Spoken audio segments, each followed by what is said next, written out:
एक छोटी सी पंक्ति का कितना गहन अर्थ हो सकता है, उसके कितने पक्ष हो सकते हैं, एक एक शब्द की उत्पत्ति किस प्रकार से हो सकती है, और व्याख्याकार उसमें कैसे कैसे प्रश्न प्रतिप्रश्न उठाकर उसका समाधान करता है, उसका एक बड़ा अद्भुत निदर्शन आज हमारे समक्ष भारतेंदु जी ने प्रस्तुत किया। जैसा भी चंद्रभूषण ने भी कहा कि रस की चर्चा कष्टप्रद हो सकती है, लेकिन वो सब हर शास्त्र के साथ है।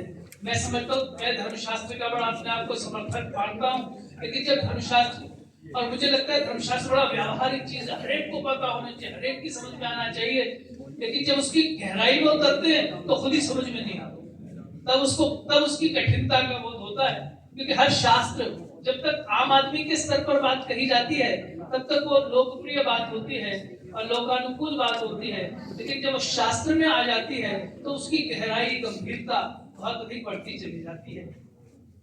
तो यही एक निदर्शन हमने यहाँ देखा। एक दो चीजें मैं जो लिख के लाया था वो भारतेंदु जी ने पहले की। जैसे रस की चर्चा हुई तो रस आनंद है, और आनंद केवल बाहरी चीज नहीं है, आनंद वो है जो दिल में उतर जाए, और दिल में ऐसा उतर जाए कि एक बच्चे को मोहनदास से महात्मा गांधी बना दे। एक नाटक देखकर महात्मा गांधी का नाटक देखकर उतने प्रभावित हो गए, वो है असली रस। रस का आस्वादन में सोच रहा हूँ बहुत निजी अनुभव है, उसे व्यक्ति अपने स्तर पर ही अनुभव करता है, उसको शेयर नहीं किया जा सकता किसी के साथ, लेकिन हरेक के लिए उसकी इंटेंसिटी और उसकी गहनता अनुभव करने वाले के मन पर तात्कालिक या दूरगामी प्रभाव डालती है।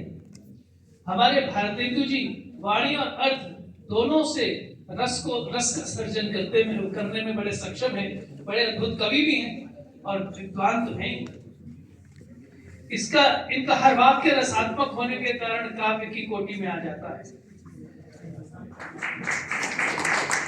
आज वो शास्त्र की गंभीरता में उतरे हुए थे तो वो उतने रस की सृष्टि नहीं हुई।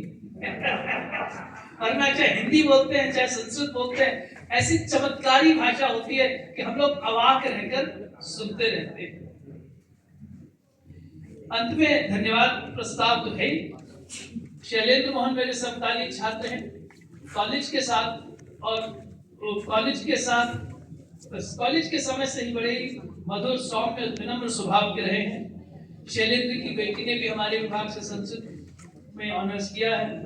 कॉलेज के प्रति रस और आनंद की उनकी अनुभूति है कि उन्होंने अपने पूज्य पिताजी की स्मृति में यह व्याख्यानमाला हमारे विभाग में आरंभ की है, इसलिए मैं उनका विशेष रूप से धन्यवाद करता हूँ।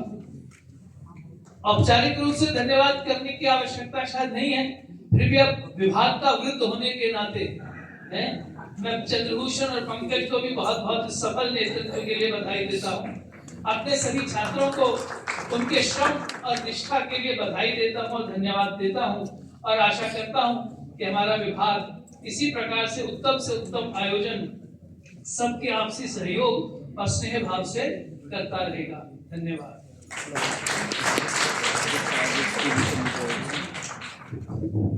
वह क्षण है जिसका सभी से इंतजार था। परिणामों की घोषणा के लिए मैं हमारे आज की भाषण स्पर्धा की निर्णायिका डॉक्टर प्रज्ञा जी से अनुरोध करता हूं कि वे आए, और साथ ही मंचस्थ सभी विद्वानों से, पद्यावृत्ति के निर्णायक ऋषभ कुणाल जी से और सभा के परामर्शदाता पंकज सर से अनुरोध करता हूं कि मंच पर आकर प्रमाण पत्रों का वितरण संपन्न।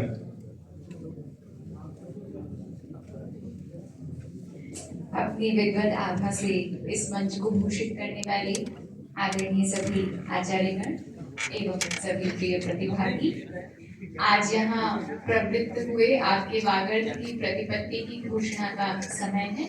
आप सभी अपने चित्त को प्रसाद से युक्त करें। हम पद्यावृत्ति से प्रारंभ करते हैं। सभी सन्नत होकर यहाँ मंच पर शीघ्र उपस्थित होंगे। पद्यावृत्ति में तृतीय स्थान पर हैं जवाहरलाल नेहरू विश्वविद्यालय के दीपचंद्र कोटिया।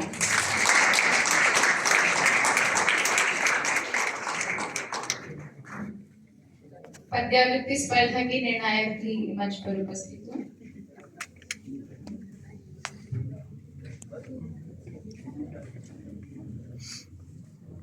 सभी तालियों से उत्साहवर्धन करें।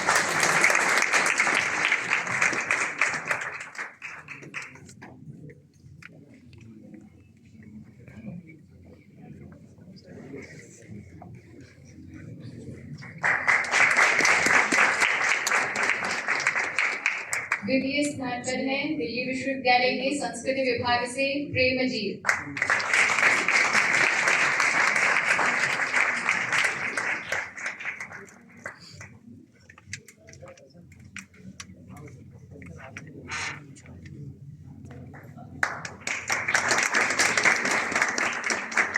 और प्रथम स्थान पर है हंसराज महाविद्यालय से सुंदर।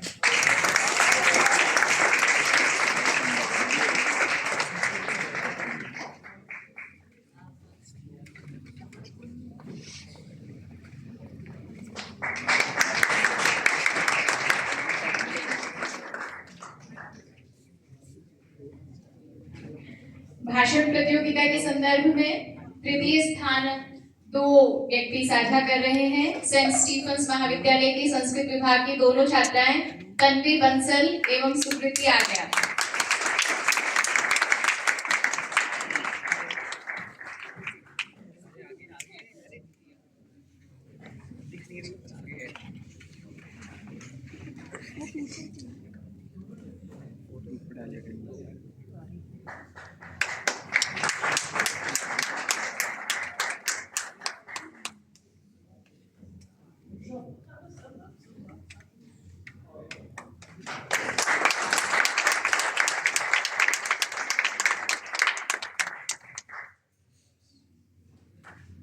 द्वितीय स्थान पर है दिल्ली विश्वविद्यालय के संस्कृत विभाग से कुमार आदर्श।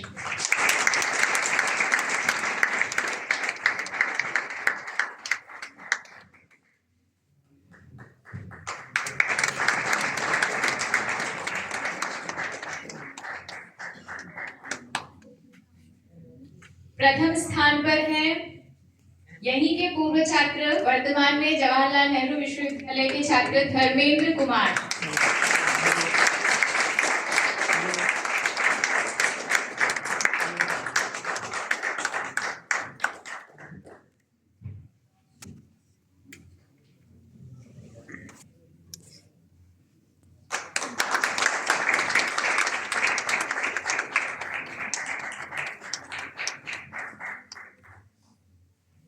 प्रश्न मंच प्रतियोगिता के परिणाम से आप सभी परिचित हैं।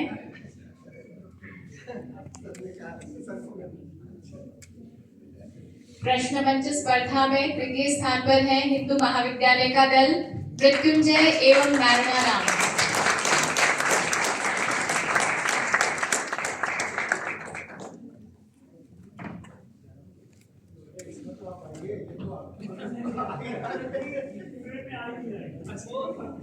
संस्कृत साहित्य सभा के परामर्शदाता आदरणीय डॉक्टर पंकज सर से निवेदन है कि कृपया मंच पर उपस्थित होकर सभी को सभा करें।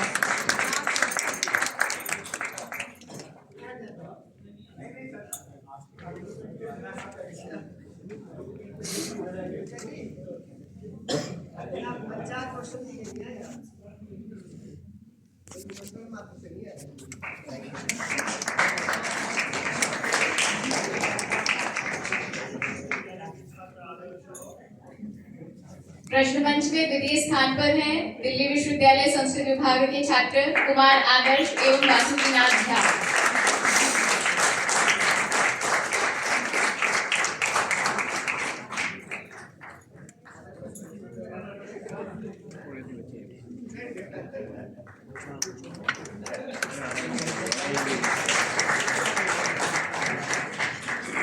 प्रथम स्थान पर है जवाहरलाल नेहरू विश्वविद्यालय का दल दीपचंद्र अरविंद तिवारी।